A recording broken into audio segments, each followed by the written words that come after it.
Hello,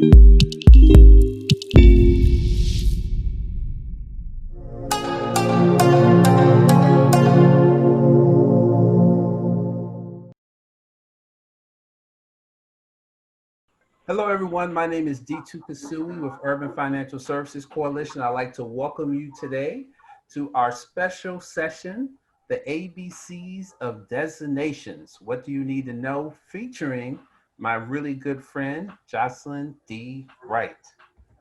And as always, we have an agenda for today. We'll have the welcome. Welcome. Then we'll have a short bit of networking where you get to meet some of your colleagues that are on the line. Then we'll hear a few words from the Urban Financial Services National President. I'll introduce the speaker. She'll share her presentation. We'll have some Q&A, a little miscellaneous, and then we'll share some insights from upcoming events with Urban Financial Services Coalition. And we do want to encourage you all to practice really good digital body language. You know, good digital body language is where, if possible, you allow us to see your faces.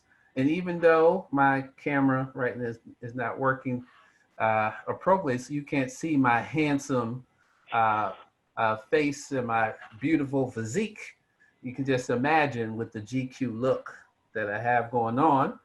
And please use your digital tools that when you hear something that you like, you can give a thumbs up or a hand clap, and that will let us know what's going on. And we do have the chat activated, you know, so if you know how to do a thumbs up, can everybody give me a thumbs up? Let me see the thumbs up.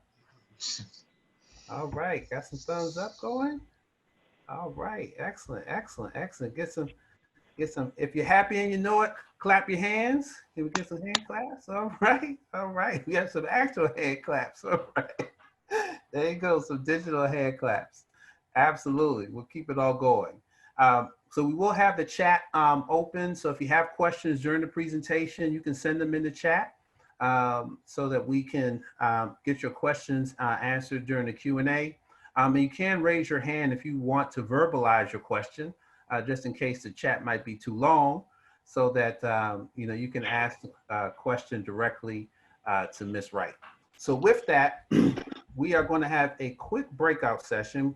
What I'm going to do, those of you who are participating via the computer, you'll get a link that says, you know, join the breakout room. And in the breakout room, and then those of you who are participating via telephone, you will automatically be sent to a breakout room.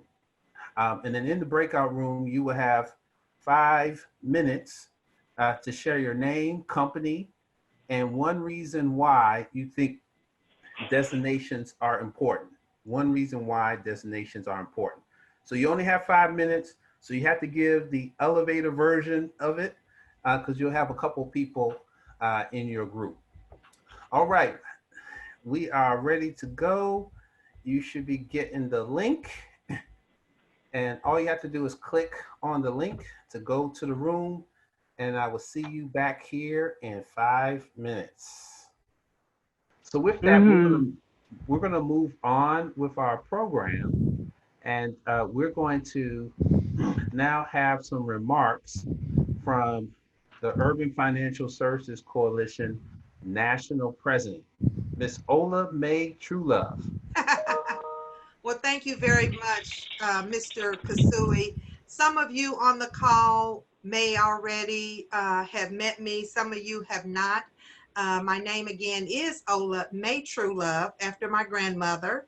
And I am currently employed with Central Bank of the Midwest as a treasury management business consultant. You can call me. I also am the newly elected national president of the Urban Financial Services Coalition, and I am always so excited to be a part of these programs. I think that D2 and the team have been doing an excellent job in hosting these. I have been in the financial industry for 44 years this year, and I look so forward to continuing to help educate, empower Black people in the arena of their finances is very, very important to me. It's something that if I retire tomorrow or 5 years from now, I want to continue to work with members of this organization and be a part of this organization. After serving for the last 23 years, I am passionate about what the organization is all about. Most of you all on the call are very much aware of the organization, and you too have deep-rooted seeds with the organization. So I just encourage you to continue to participate, get more involved. We are in the times now that are critical for us. We have the opportunity to speak up, speak out, and really be noticed, because Black lives matter, and our lives matter in every sense of that meaning. So thank you again for joining us. I'm just excited to move forward and allow our guest speaker, Jocelyn, to deliver her awesome ABCs tonight. And thank you again for attending. Absolutely, absolutely. Thank you so much, Miss Ola Truelove. And the young lady that we have speaking tonight, she is the founder and managing partner of the Ascension Group. She holds certification financial planner and retired income certified professional. She is the special advisor on gender diversity for the CFP Board Center for Financial Planning. And she's also the former chair and director of the American College State Farm Center for Women and Financial Services. And on top of that, she's an MBA. On top of that, she is an amazing, amazing person. On top of that, she has run marathons in all 50 states.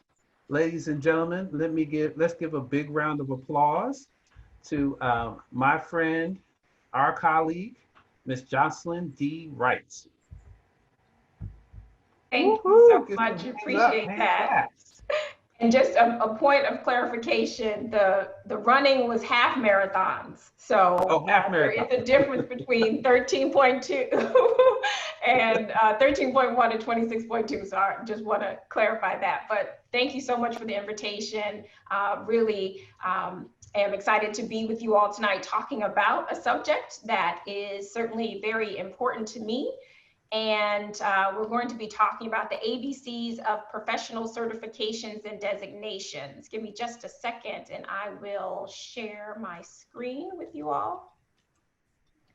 So tonight, my presentation might be about 40 minutes or so, and then I will leave time for any questions that you may have.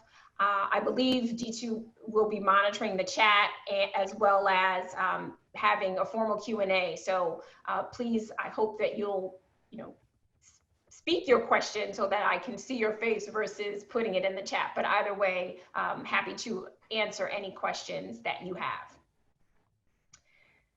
So the reason why we are talking about this subject, and I appreciate the kind of the lead in the breakout room, D2, that you had asking, in addition to introducing ourselves, asking why we feel that designations are important. And I'll spend some time talking about that and then going into some of the top designations that are out there and giving some profile and background as well. So what do you need to know? And this goes into, why they might be important. So just a few things. Having a designation or a certification is a sign of your commitment and dedication to your career. It definitely means that you've gone above and beyond just any basic training to get the credential. And some may be more extensive than others in terms of the cost for one, the time that it takes to finish and complete the program as well. By getting these credentials, you stay current in your field of practice, and we are talking specifically around financial services and financial advice and financial planning tonight. You're staying up to date on changes and trends in the profession because you have to, whether it's getting a CE, and that's another point on this slide. I know people, because you have to do a certain amount of continuing education each year. I know some colleagues that because of that, they say, well, if I have to get the credits anyway, why not get a designation with that? And so you may see people, or you may be one yourself that kind of has that alphabet soup. You have a number of initials after your name, and in some cases may even have to flip your business card over because you have so many. It's sort of to be continued. And that's, again, it's not that they are trying to, do anything in terms of bragging or, anything like that. But the point is, if you have to get so many CE credits, why not grab a designation at the same time? In many cases too, it also creates a path for success. So depending on where you're employed, some firms may require that you get a designation. In addition to that, it may also open up an opportunity for you for advancement. So whether it's going to the next level in your firm, and it definitely shows that a way of differentiating yourself from other people. So in the financial advice space, there really is no set criteria. Granted that in many cases we have some regulations that we have to follow, but anyone can really go out and put up a shingle and say that they're a financial advisor without having any concrete experience. And we see a lot now with the advent of social media and Instagram, Zoom, and all of those things. You have a number of people saying that they are experts as it relates to money, and they're, in my opinion, there needs to be some distinction, because for a lot of consumers, they don't know the difference. So if someone puts themselves out there as a financial advisor, the consumer will automatically assume that you've gone through some sort of rigorous training or education in order to be able to call yourself that. So there's a mentor of mine, and she says, anyone who's paid off a bill, a credit card, is now putting themselves out there as a financial expert. So we have to be very clear in how we're differentiating ourselves. And I have already talked about the continuing education. So whether you're an insurance agent or financial advisor, financial planner, you are required to do a certain number of continuing education credits. And why not get a designation along the way?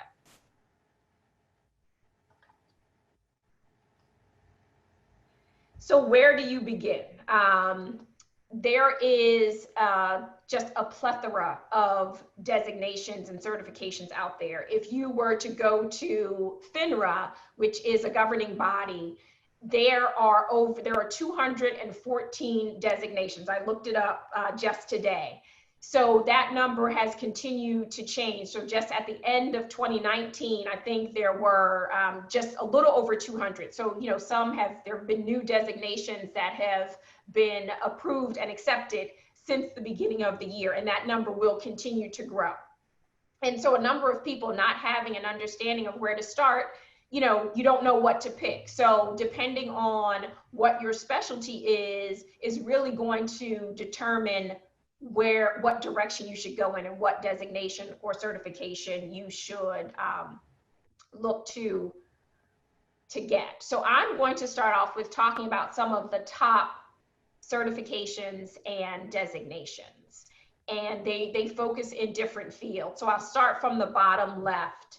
The AEP, or Accredited Estate Planner. This is a designation that you can get that really is if you're specializing in estate planning. There are, some experience requirements that you have to have, not only with this designation, but with all of them. And, it shows just an advanced level in the estate planning field. The next is the Chartered Life Underwriter, or CLU. This is if you're focusing on life insurance. So if you are a life insurance professional, getting this designation shows that, you've done some additional training and education in order to attain that designation. And I'm sure most of you, if all of you, are familiar with the Certified Public Accountant, or CPA. This is if you are focusing on the tax side, whether it's tax planning or, even, there are a number of financial advisors or planners who have a tax background, who also have the CPA designation. So, and if you didn't want to go as far as the CPA exam and getting that, there is the enrolled agent, which is also a level of additional education as it relates to tax planning that you can get. But that's not one that I will be talking about tonight. But that is another one that I've seen a number of colleagues get. And in the bottom right-hand corner, there is the Chartered Financial Analyst, or CFA. If you have a particular area of focus in investments, this could be a potential designation, certification that you go after. It is very intense. I know a number of people who have it.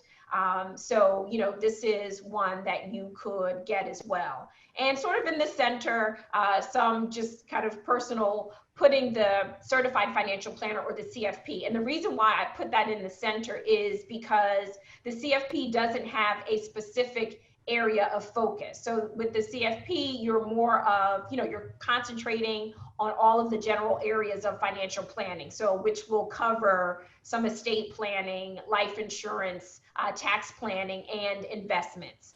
And I see that kind of as the root, and many of these other designations or certifications may flow out of them, if you will. So now what do you do that you've decided, you know, you've done some research and decided on which designation is right for you, and, you know, kind of where to start with it. By getting these credentials, it makes you a subject matter expert in your particular field. I know for myself and others, this allows you the opportunity to speak at a number of conferences and events around your area of expertise, whether it can also be, you know, writing articles. People will reach out to you because they know that you have an area of focus in a particular area. And right now, of course, because of COVID, is a great time where I've seen a number of people writing articles or having the opportunity to be interviewed and talk about different financial matters, because COVID has impacted everyone to some degree or another. So, you know, having that credential can definitely set you apart, where people will reach out to you and ask for your opinion and expertise in those areas. You can also begin to serve a particular niche. So I know advisors and planners who may focus on a specific area. So they just want to work, you know, they just handle the investment. So they may have the CFA certification charter holder, and they're really just working on managing people's investments. They will work alongside of a financial advisor or a planner in making those recommendations for the clients as it relates to investments. So it really gives you that area to kind of really focus and narrow down what your specialty is going to be. And I've seen a number of people do that as opposed to being a generalist and just, you know, focusing on the overall aspect. They have an additional designation that will give them that ability to focus on one specific area. So now I want to give some kind of background information in terms of what the landscape looks like for personal financial advisors. As I mentioned before, there really is no formal requirement to kind of put yourself out there as a financial advisor. So in order to kind of track what the field looks like, I go to the Bureau of Labor Statistics that, you know, gives us information on the number of people in any chosen field. And so each year they give a breakdown of the number of advisors that there are, as well as some additional classification. So they break it down for gender as well as ethnicity. And this is going to be important because I'm going to talk about particularly why it's important to have more women and more Black financial advisors and financial planners, especially in the time that we're in now. So this is basically a breakdown from 2003 to 2019, what those numbers are. And as you can see, the numbers have grown over that time period, but as it relates to the gender breakdown and the breakdown on ethnic groups, you see that in particular, Black advisors represent a very small percentage. Just in the last year, from 2018 to 2019, we had a nice, I won't say a nice, we had an increase that put us above the Hispanic and Latinx category, but that was just in the last year. So there was a decline, and then our numbers have been going up if you see this, the bottom number. So they reported that there are 551,000 people identified as personal financial advisors. And Black advisors make up less than just about 7% of that number. So even if you look at it relative to our representation in the overall population, it is not on par with where we are generally from a population standpoint. And, there is, work that we can be doing. And as D2 mentioned in the introduction, in addition to my planning practice, I've been doing a lot around the area of diversity and inclusion and what we need to do as an industry and a profession to not only attract more women and people of color into the profession, but what companies and organizations need to do to retain them. And we know that companies will kind of go all out in many cases to get you in the door, but it is what are they doing once you become a part of the firm to make sure that you stay there. And particularly in our space, we see that there is a lot of rotating from firm to firm, and people just leaving the profession overall because they did not find a good fit for themselves. And it's very important that we find out what that reason is, because as the demographics continue to change, we know that there will be more women who are, an increasing number of women who are the primary breadwinners in their home. They, need financial advice and need to work with a financial professional, more people of color who are accumulating more assets, more wealth, and who need the advice. I'm in no way assuming that, it's sort of the like to like, that women will only work with women or Black clients will only work with Black advisors, but we do know that there is something to be said about familiarity and working with someone who, shares a similar background and experience that you do. So we want to make sure that consumers have the ability to work with an advisor that they are comfortable with, regardless of gender, ethnicity, or background. But right now, the average profile of a financial advisor is a 50-plus-year-old white male. So breaking down that a little further, just to pull out the numbers over the last 5 years for Black and Latinx advisors, we see what those numbers are. So in 2015 is where the number of Black advisors actually peaked. It was a little over 8%. And then the number went down in 2016 and 17, and has ticked up since then. So the bottom, the floor was that 4.8%. And for Latinx planners, the peak was in 2017 at 8.3%. And the last couple of years, the number has gone down slightly, where right now it's about 6.3% of the overall number. And that, certainly means, if you look at it from a glass half full standpoint, that means that there's a great deal of opportunity, but it also means that we do have a lot of work to do. And how do we collectively work to help those numbers to increase? And I think it's important that for those of us who are in the field, we can do a much better job of building awareness around the area of being a financial advisor or a financial planner, and making sure that we are, putting ourselves out there as mentors for individuals who are interested in coming into the profession, whether it's, someone who's young in school just making their initial career choice, or with helping individuals who are career changers. There are a number of advisors who have, had success in another career and are now making changes. So how can we be helpful in, answering any questions that they might have, dispelling a lot of myths that are out there, in making sure that they understand what the road is like for being a financial advisor. And one of the things that is also very important to me is around financial education.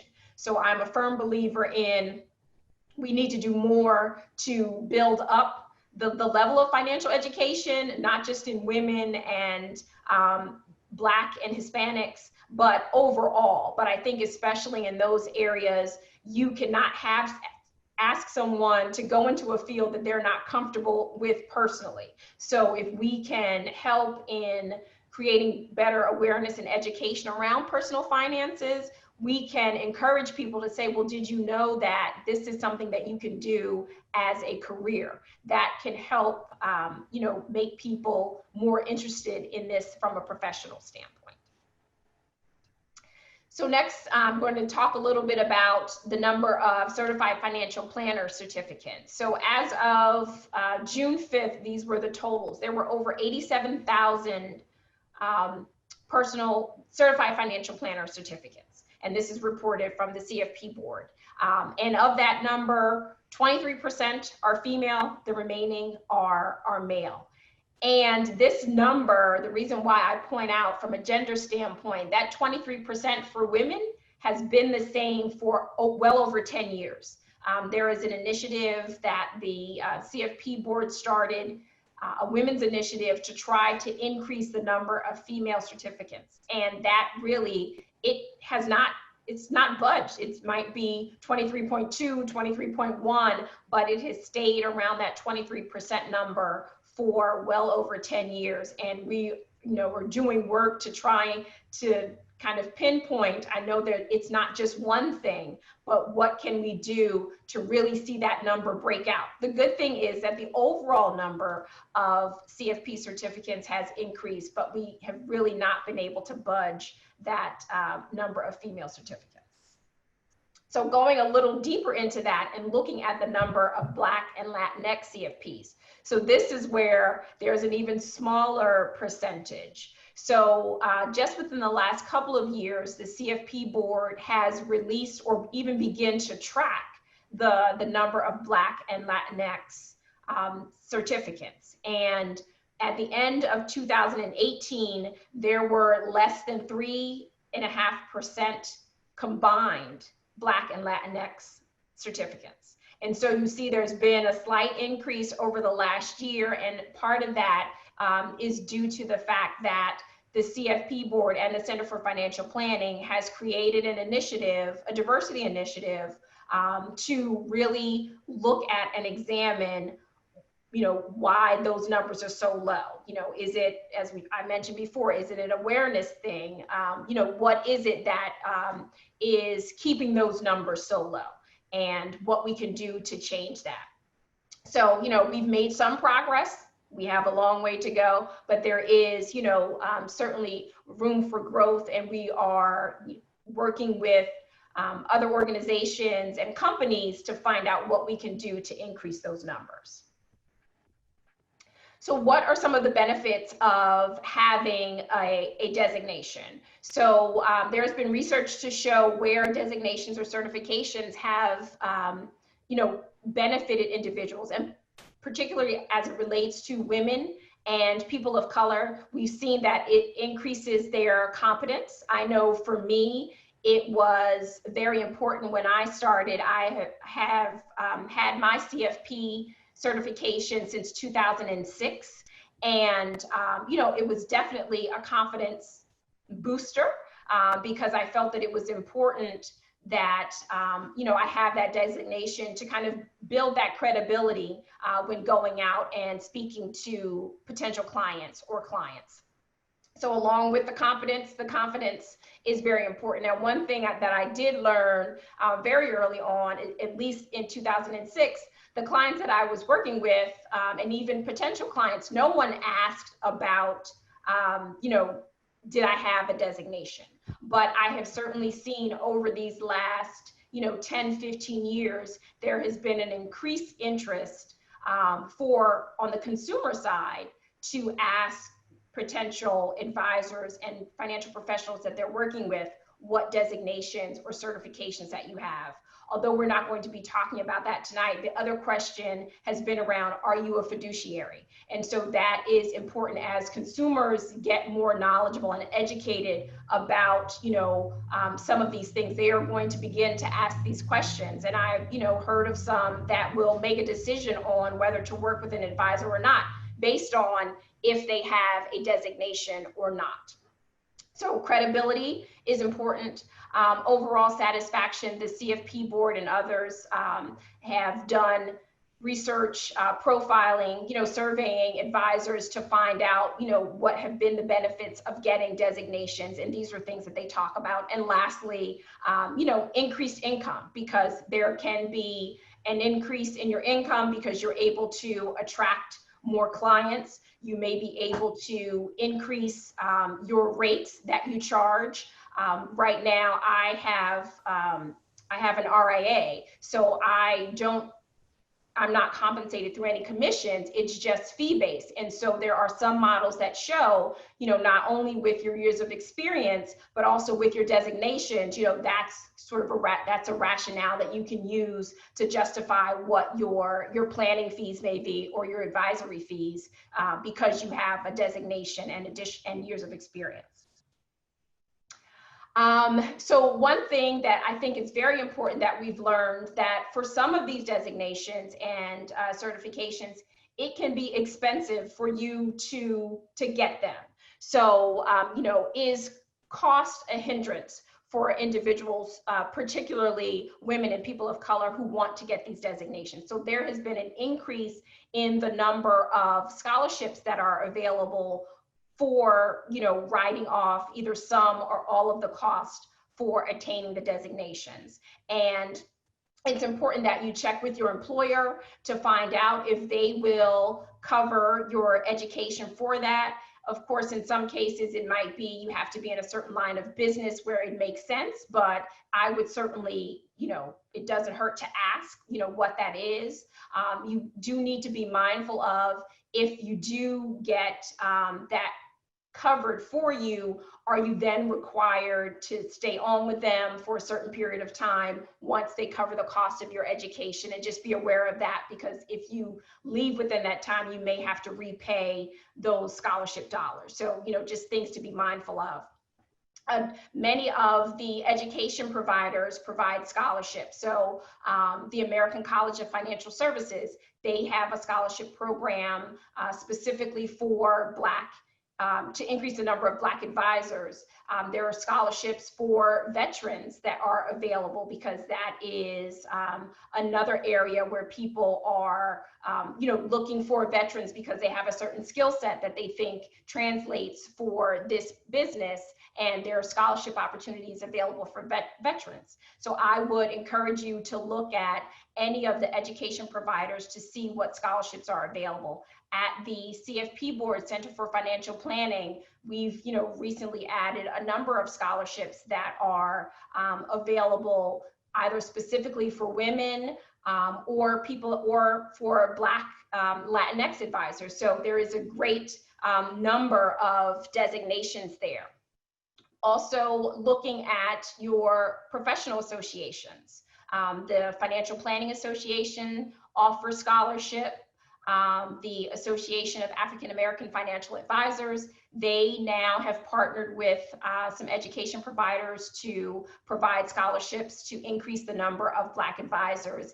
And, not to kind of continually talk about this, but in light of COVID, as well as the social and racial unrest that we've experienced, you have a number of firms and organizations who are, putting up resources as they're talking about the ever increasing wealth gap of what we can do, particularly in the field of financial services, to bring more Black financial advisors on. So we'll probably see even more scholarships that are available given what's going on in this current current market.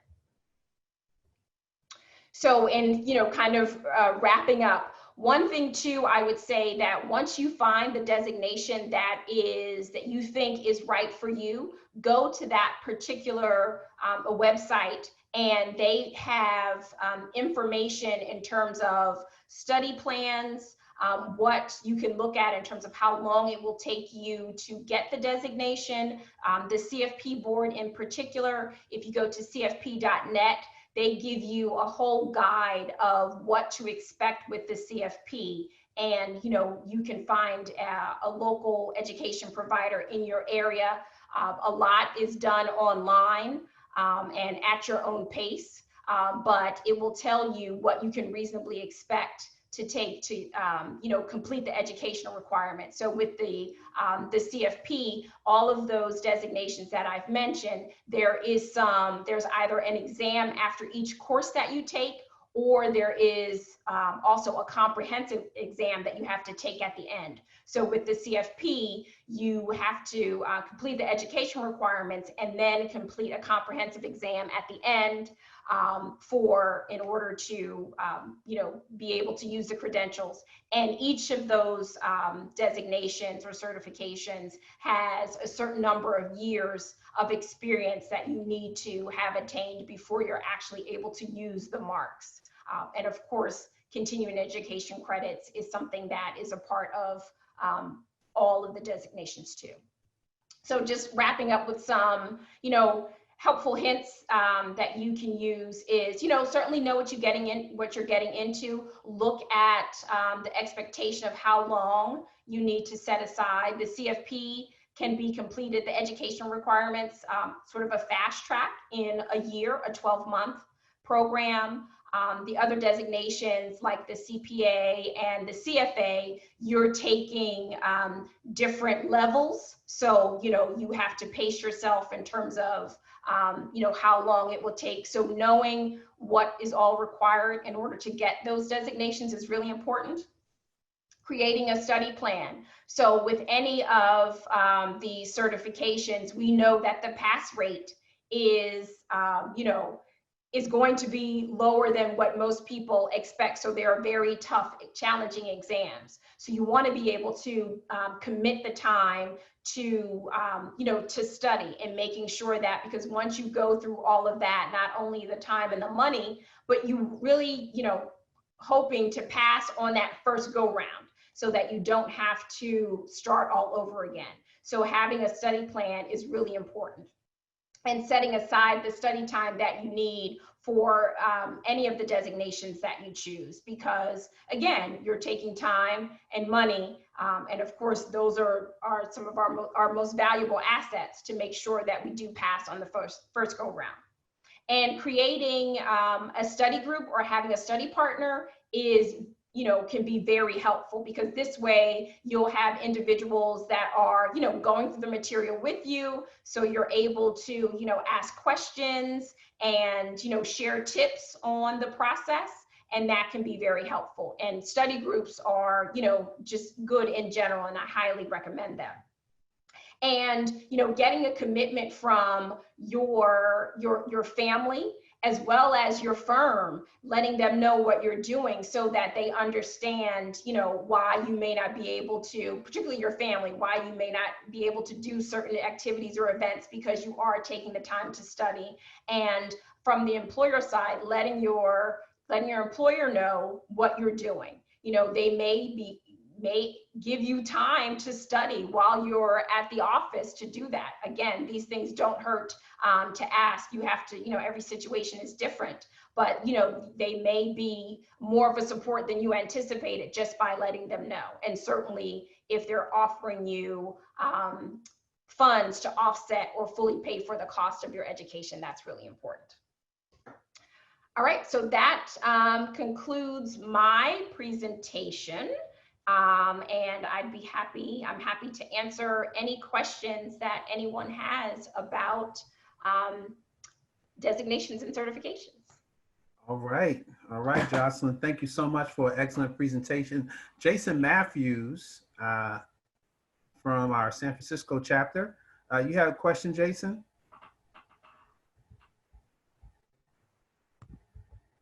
Hey everybody, Jason Matthews with the San Francisco Bay Area chapter. One thing, and great presentation first and foremost. You did an excellent job. Thank you. I pretty much grew up in the industry. I've been since I was like 20, 21 years old. And over the last 16 years, what I've noticed is that a lot of time when advisors study for these exams, they usually suffer so much with their business and productivity. And I think that's one reason why we have so many of us who get out the business and have a short time horizon. With that being said, what do you recommend for advisors to do to make sure they're active, still producing business, as all these firms, only thing they usually care about is the bottom line, so they can still stay active while getting these designations? I see a lot of us get the designation, but then we get the designation, we're not making any money, then we're out the door at that point because we're not hitting our numbers. And then I have a second question is, I think one thing we lack is succession planning in the industry as well as the community of Black folks. What do you recommend that we do so we have better succession planning? Because I think the financial services industry is so much of a generational business where you see people come from the second or third generation who's killing it because they're getting a book of business from their daddy and they're just running off with that book of business and not working that hard. So those are my two questions for you. Sure. Well, thank you for the question, Jason. So to answer your first question, I've certainly seen over the years where the profession has changed. So it's not so much, people working where it's kind of that eat what you kill type of mentality. So there are more firms now recognizing the need to get more women, people of color, and young people. That commission model does not work. Because you just think of someone coming out of college with a great deal of student loan debt.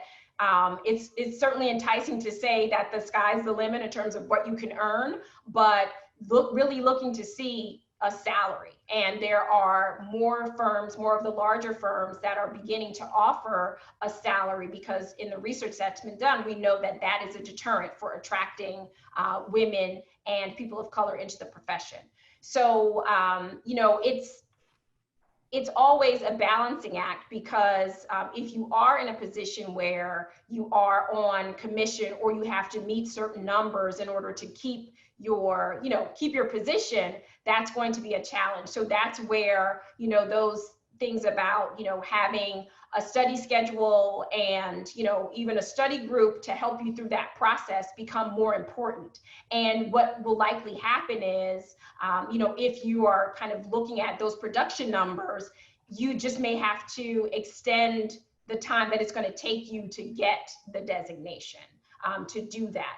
But, seeing where you can potentially, even go to, find yourself in a position where, there is that salary. So you're still able to, keep the lights on and, grow your business at the same time that you're studying and working toward these designations.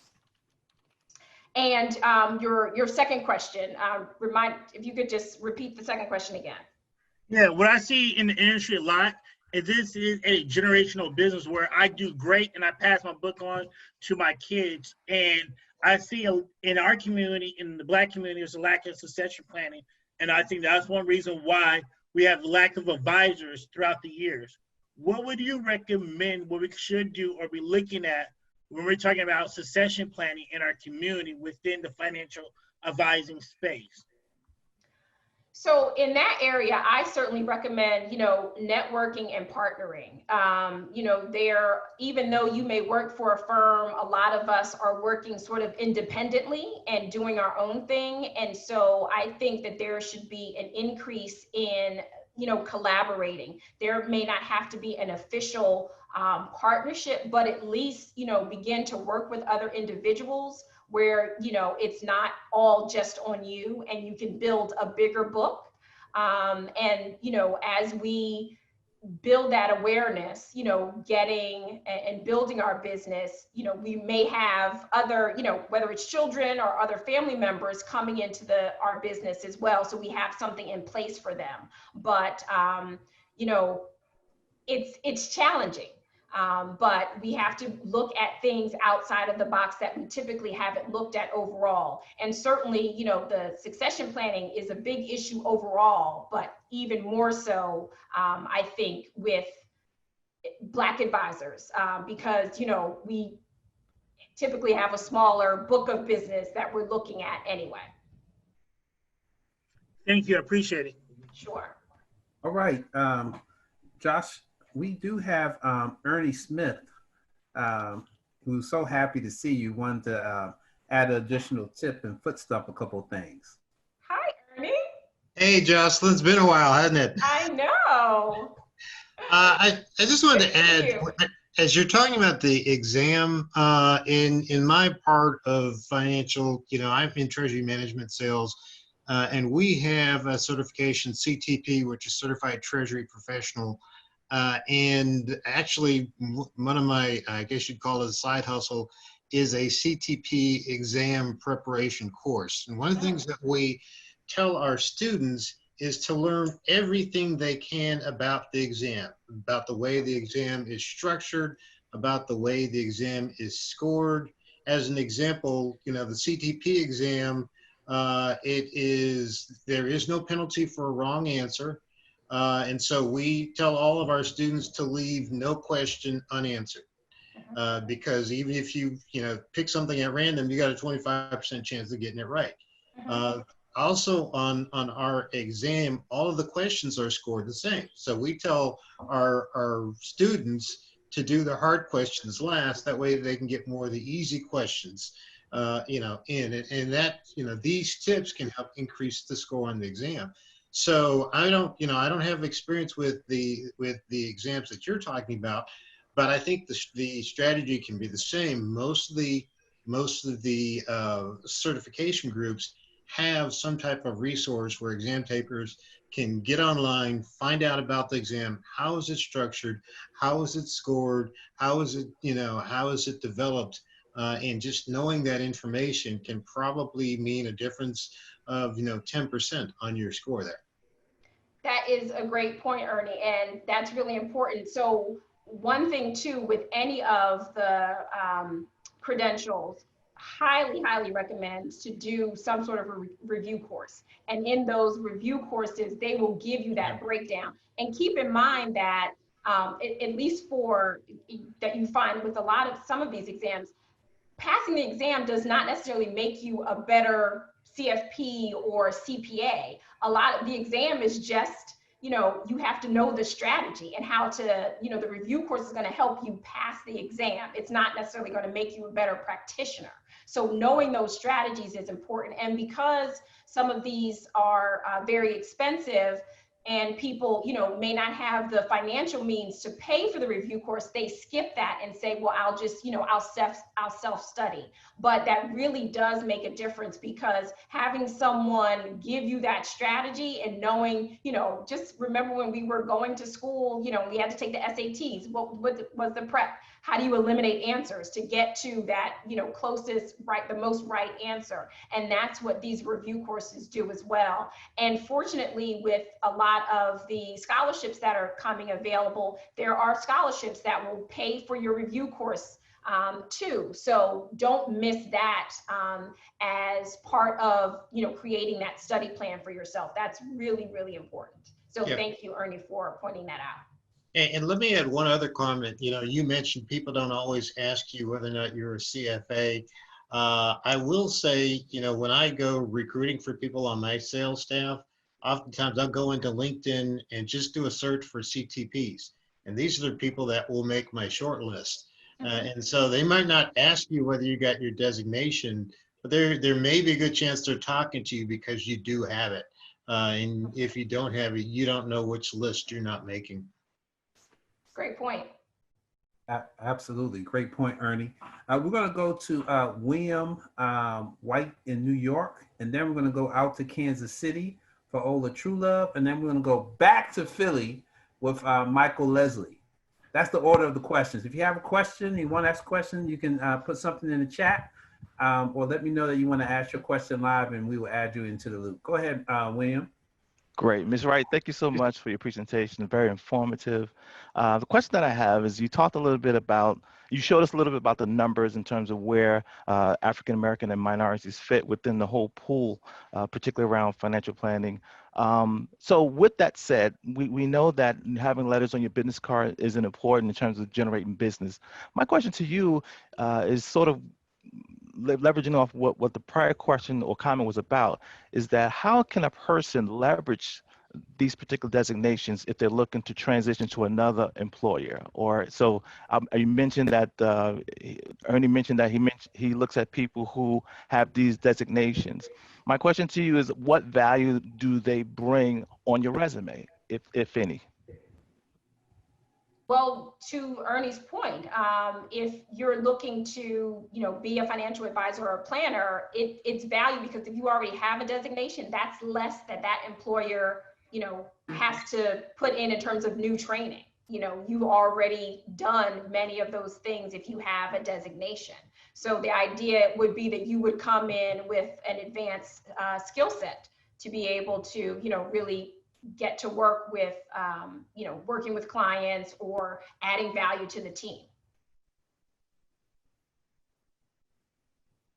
Thank you so much. Sure. All right, Ms. Truelove, you're up from Kansas City. Okay, I wanted to say, first of all, thank you, Jocelyn, for an excellent presentation. I was going to basically follow up with Ernie in saying I too am a treasury management professional and have been in that line of business for a little over 20 years. And I actually took the CTP exam when they gave me the job. My boss paid for it. It was several thousands of dollars, even 20 plus years ago. And they let me and the whole team study for 2 months, and then we had to go take the exam. So when I say they let me study for 2 months, we still had to, be out on these calls and doing these sales as Ernie had talked about. But at the end of the day, only one person out of a group of 7 passed that CTP. So I would say it is very tough. You have to have those meetings and those follow-ups and those conversations to prepare you for that test, because the book is thick and it was something that I had not been introduced to before because I worked in another line of business. So I went on because I was a treasury management consultant or relationship manager, whatever you want to call me, and I chaired the Kansas City Association for Financial Professionals. And Ernie know that yearly there were meetings in Washington, D.C. We had an annual meeting. I attended all of those, and they made me an honorary CTP. And I never put that on my card because I did this for 10 years. I was the president of the organization, the first Black ever, and there's never been another Black person since in the last 10 years. But they don't like to acknowledge all of that. When I say they, the Caucasian men, they don't want to acknowledge that, because since I've left that organization, and when I say left, I just got into too many other things with Urban Financial Services. But I think it's so important for the young people to know how important it is to have those designations, because Ernie was so right when he said, when he's looking for someone, he's looking to see who has that CTP behind their name. So I should put that on my business cards as well, since I've done it for 20 plus years. And the guy's name was Bob. He had been the national leader for years. Ernie, you may even know him, because I came to all of those meetings for like 10 years when I was, part of that. So it's so important that we understand how important that is. So I think this was very educational for all of us on this call today. But make sure you get credit for what you do. And don't be shy about it. That is in no way bragging, putting those designations up. So as Ernie pointed out, if he's on LinkedIn looking for people with certain credentials or designations, don't be shy about including that. Yeah. It's not bragging. You worked hard for it. You've paid for it. So, tell people what you have. And I know, I just want that's hard everybody to do in some cases, but put it out there. You're right. And I just want everybody on the call to know that Urban Financial Services Coalition, we have scholarships that will help you further your education. And if you wanted to take some of these exams, then please apply for the scholarship and the opportunity that we can help fund that for you. Because, you know, going through that process is pretty expensive, and you don't want to pay that money, you know, miss the exam or your certification by 5 or 10 points, and then you have to pay again and take it again, and you can't do that like in the next, you know, it's a period of time, or it used to be. Maybe some things have changed in that, Ernie, but it was a period of time before you could even take that exam again, and then your employer or you had to pay, you know, pay for that. So I encourage you to, you know, follow up with us and let us see how we can help you in applying for scholarships. Kansas City has one that we help people that are furthering their education. That's awesome. Thank you. Thank you, Jocelyn. My pleasure. Absolutely. We're gonna go all the way from Kansas City to Mike, and then after Mike, we're gonna have Alicia Johnson ask her question. Go ahead, Mike. Hey, hello, Jocelyn and everyone. Thanks again for this. This is great stuff. Can you hear me okay? Yes. Yes. All right, Jocelyn, I'm sitting for the exam in September. And what you mentioned earlier about the study partner and the importance of that, do you know anyone that's sitting for the exam in September to maybe link us up somehow? I do not, but let me find out. So you're sitting for the CFP? Yes, ma'am. Okay, let's connect. I'll make sure that I get you my contact information, and I'll even look for some other groups. I know some people that have set up study groups. We'll get you connected to someone. The CFP board has like a study group, but you know the No, time. they have mentors. So, you know, people who are CFPs that will help people who are studying through the process, but I know some individuals who've put together study groups specifically for Black prospective CFPs. So, you know, that's the thing. Like this study group that I'm in now, I'm actually on the CFP.net site. Mm-hmm. You know, a lot of the users got together and formed a study group, Okay. but it's not really. It doesn't really fit. Kind of, you know, I guess my style or the style, you know. So, from a Black perspective, or with some like-minded individuals, maybe it would just be maybe someone closer would probably be helpful. Yep. No. So this one is for Black students. And one last piggyback question. Sure. I think my test exam is September 29th. Mm-hmm. Right now, I got about 9 weeks left. As you know, you should be putting about 350 hours to this thing, from what I understand, right? So my thing is, I'm getting to have a study plan and everything. Do you think that I should, if I'm not feeling 100% confident a month before, should I go into November or just bear down and push through that last month and go September?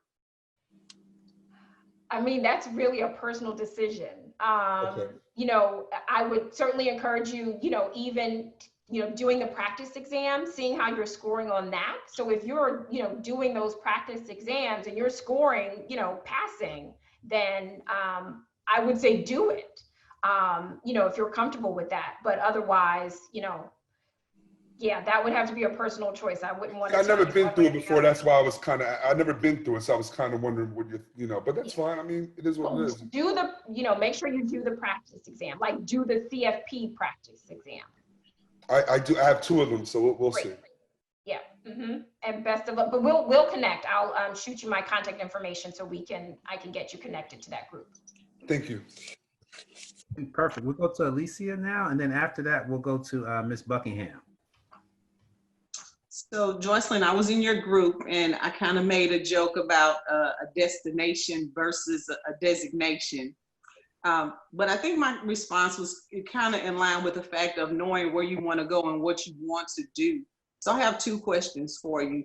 What are your thoughts on what can we do to help our children to understand that having these certifications, having a designation is important for them as they're going through school, since it will help them ultimately get a job or increase their pay or make them seem more valuable to employers. And then secondly, you mentioned the fact that women have not moved. We've remained at the 23%. What are your thoughts on what we can do to help us to move and increase that number so that we don't remain at that 23%? So I'll answer the second question first.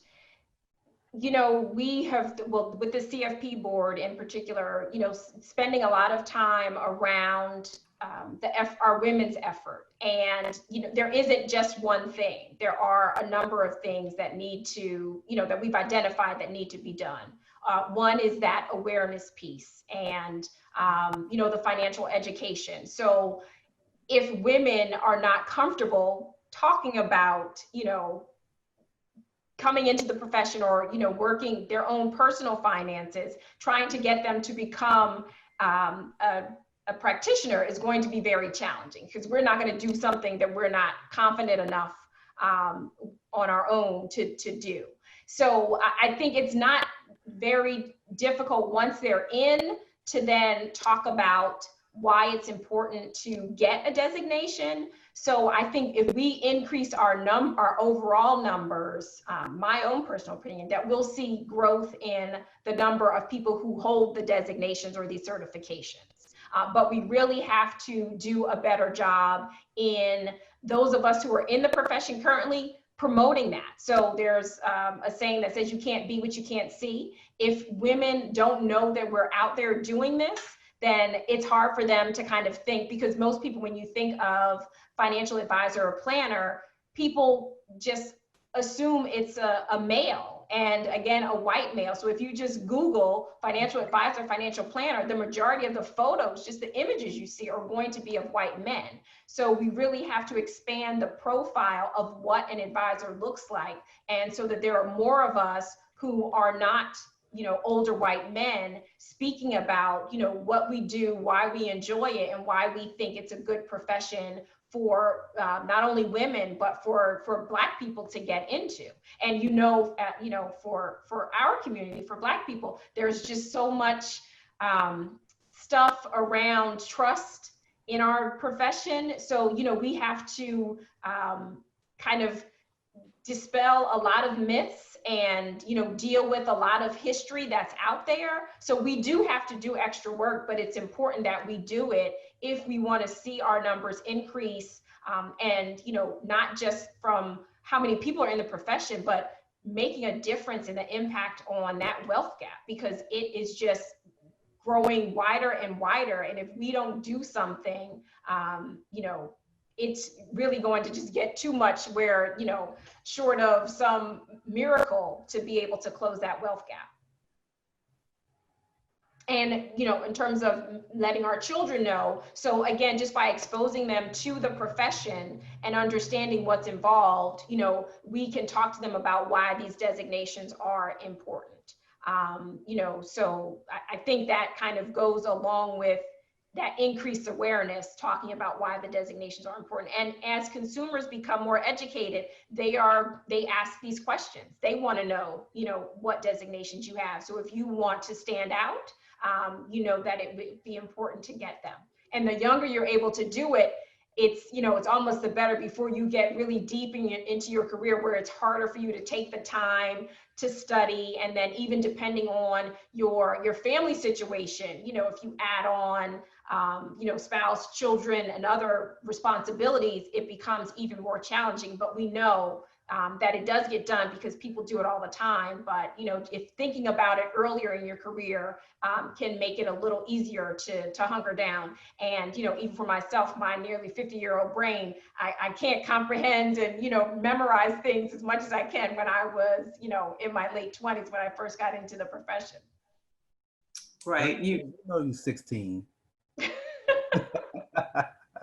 Well, you know, you mentioned the population, and I was reading something recently that says that white people or moving toward being a minority because Black people and Latinos are increasing, and we're going to, it's not by much, but their percentage is decreasing. And so I think the fact that you mentioned the wealth gap is something that's really large when Black people spend a lot of money.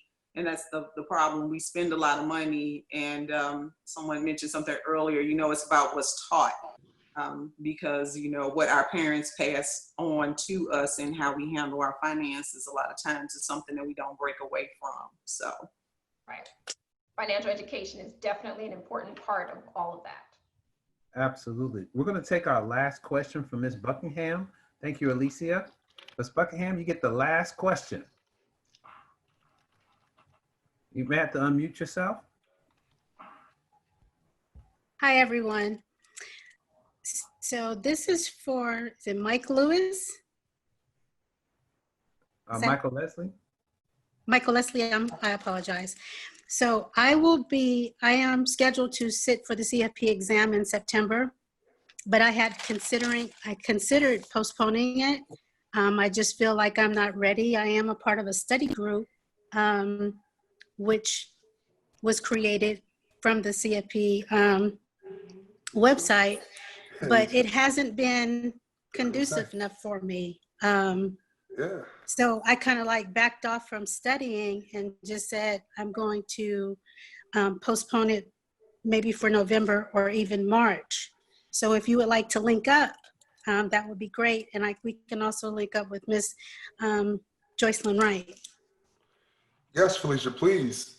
I'm in one of those similar groups, and I'm having the same experience. So let's do it. Sounds great. There you go. And see, and that's part of the value that we talk about for urban financial services, that it's really about how do we build community, right? And how do we connect people to resources, to people who are going through the same type of challenges.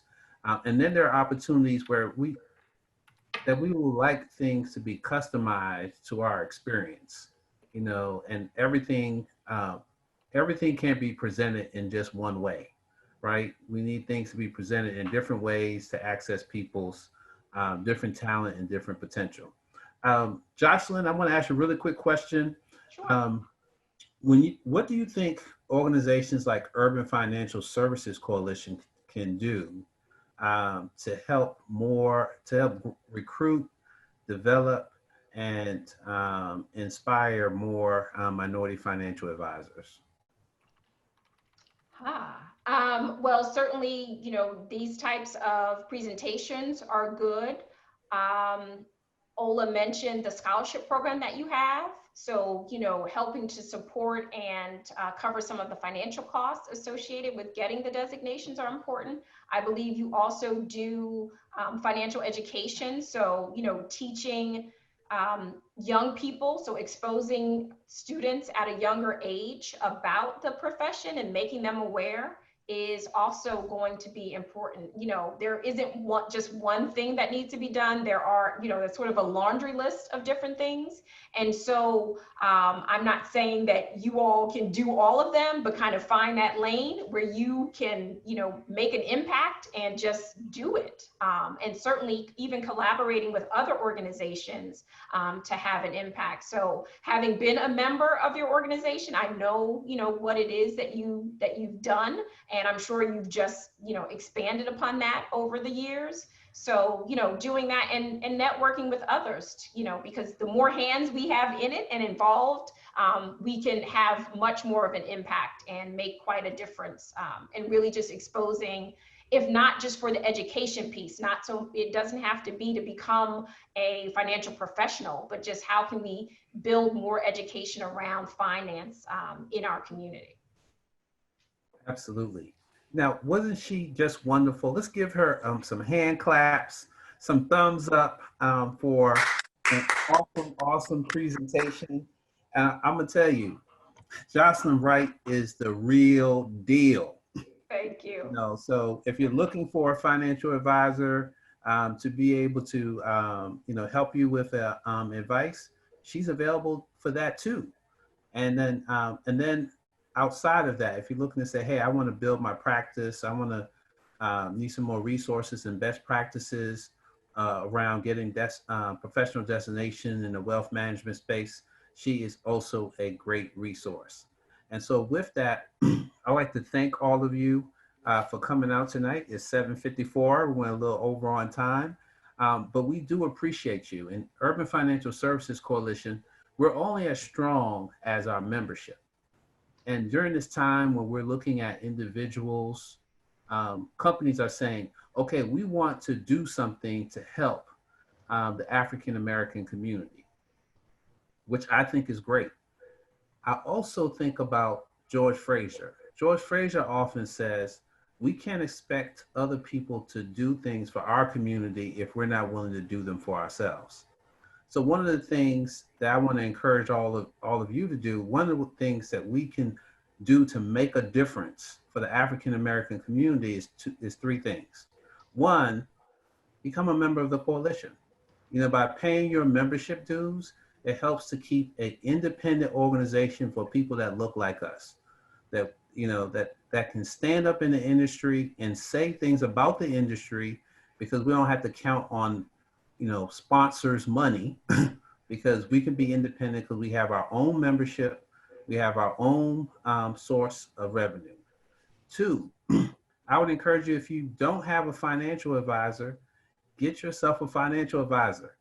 And it'll be great if you choose a financial advisor of color. We expect all of our financial advisors to be talented. And when we have a choice, choose a financial advisor of color.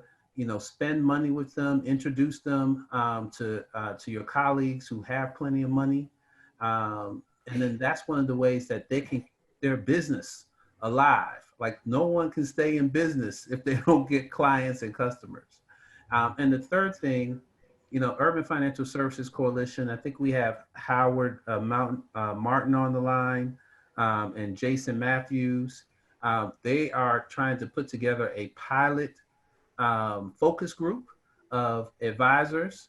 So individuals who are interested in being in the wealth management space, we want to kind of create a mastermind. So you can be with like-minded people, share best practices, support each other, talk about the unique challenges that you face in this space, and we'll look for ways to support you. And so if you want to learn more about membership for Urban Financial Services Coalition, you can visit us at our new website. I'm surprised Ola didn't say anything about that, at www.ufscnet.org. And if you're interested in being with our Wealth Management Advisory Council, just send me a message. And with that, I want to close out the call, have everybody unmute themselves, and please say good night.